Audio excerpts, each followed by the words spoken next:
Messenger by Lois Lowry, Chapter 20. "What are you seeing?"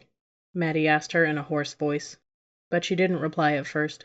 Her eyes were closed. Her fingers moved, as if in a dream. The needle went in and out, in and out. He lifted his head to try to see, but his eyes were swollen, and when he raised himself, blood still flowed from his nose. So he lay back down, groaning from the effort, and in doing so he felt the limp body of the puppy shift inside his shirt. Maddie had never experienced such an enormous sadness.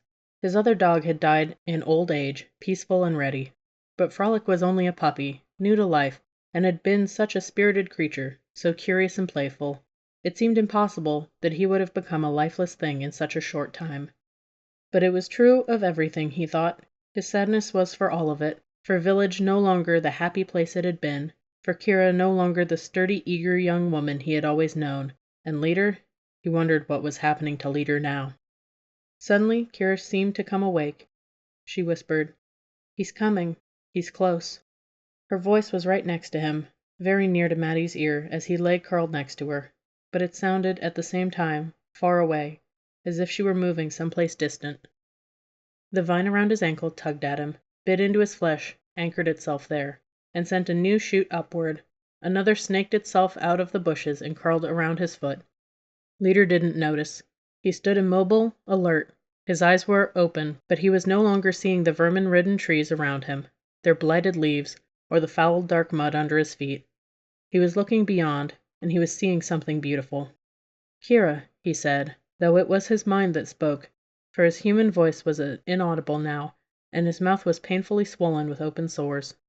"We need you," she replied, and it was her mind speaking too. Maddie beside her heard nothing but the soft flutter of her fingers moving on the fabric. In the place called Beyond, Leader's consciousness met Kira's, and they curled around each other like wisps of smoke in a greeting. "We are wounded," she told him, "and lost." "I am hurt too, and captured here," he replied. With the exchange they drifted dangerously apart. Where he stood, Leader could feel the vine now. His knee buckled as the sharp-toothed stem bit. He tried to reach for it, but his hands were entangled too. With great effort, his consciousness touched hers again. "Ask the boy for help," he told her. "Do you mean Maddie?" "Yes, though it is not his true name. Tell him we need his gift now. Our world does." Maddie felt Kira stirred beside him. She opened her eyes. He watched as her tongue moved to moisten her blistered lips. When she spoke, her voice was so weak that he could not make out the words.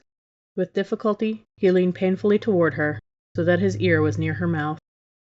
"We need your gift," she whispered. Maddie fell back in despair. He had followed Leader's instructions. He had not spent the gift. He had not made Ramon well, had not fixed Kira's crooked leg, or even tried to save his little dog. But it was too late now. His body was so damaged he could barely move. He could no longer bend his ravaged arms. How could he place his hands on anything? And what, in any case, did she want him to touch? So much was ruined. In agony and hopelessness, he turned away from her and rolled off the blanket and into the thick, foul-smelling mud, with his arms outstretched. His hands touching the earth, he lay there waiting to die. He felt his fingers begin to vibrate.